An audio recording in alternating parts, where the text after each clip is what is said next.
phone, but like it just truly is a beauty, right? And like I just love its overall simplistic design, and I don't think there are any gold iPhone 14, 15, and 16s available.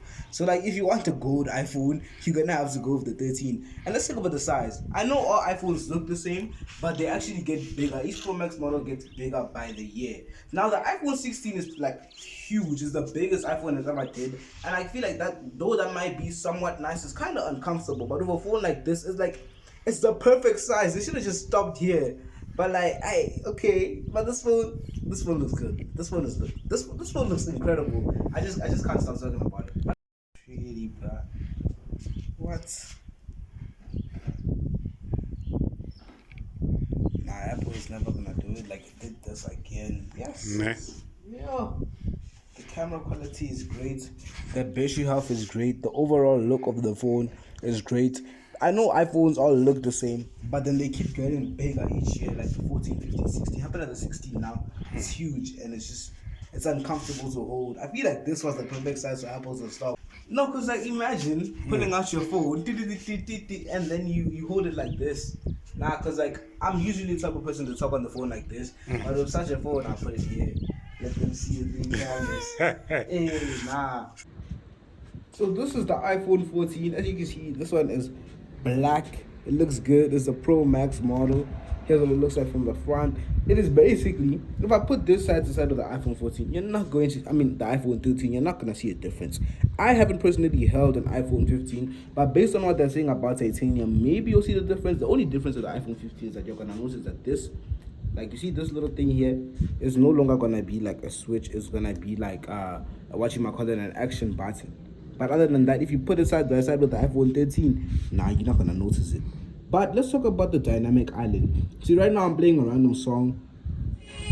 I'm going to turn it down because of copyright, but right now I'm playing a random song. See, like, I don't have to go into Apple Music to check the song that I'm playing. I can click the dynamic island and it will take me to the song and show me what's next, all that stuff. Or I would just like hold it down here and then the dynamic island shows me everything. Same happens when you like get a notification. If a notification was to just pop up right now, it would open like this, tell me the message, show me who it is, all that type of stuff. So there's a lot of things that you can do with this dynamic island. But yeah, that's basically the iPhone 14. So what are the differences between this phone and this phone? Let's check it out. This is the iPhone 14 Pro Max, as you can see, in black, and this is the iPhone 13 Pro Max in gold. When you put them together side to side, like, you don't really see what's different other than this one is blue. This one is black and this one is gold. But if you go and we start with the camera, first of all, I know this phone is wearing some glamorous waras because it's my mom's, but the iPhone 14 Pro Max's camera is just enough so that you can't use your pouch from this phone and write on the, like, there's no reason for this to be bigger, but iPhone just did not want you to reuse your pouch. They wanted you to spend more money on a pouch as well. So that's kind of annoying. But like, yeah, the camera is just a bit bigger. And then we go on to turn the phone on. You see, when we turn this phone on, as you can see, there is no dynamic island there. Like, the notch thing is connected to like the bezels of the phone. But when we turn this phone on, like, as you can see, there's a difference. Like, the dynamic island is floating right. Okay. But like, the dynamic island is floating right there. And another thing that I wanted to mention about this phone, like, look now, these phones are both on. When I press to the power button, this phone turns off. When I press the power button, this phone turns off, but it's technically still on because of the new always on thing that was added with this iPhone 14 Pro Max. This feature is not available on this phone. So I guess that's another cool thing about that I can mention. But like, other than that, I don't think there's anything else that the iPhone 13 Pro Max is different other than, like, we're not talking about software and we're just looking at the phone from the outside perspective. But yeah, other than that, pretty cool. Beautiful phones. Let's check out other phones now.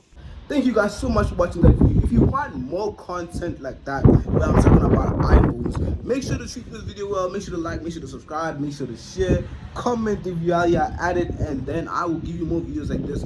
But now, until further ado, Little Man Jay will see you on the next one.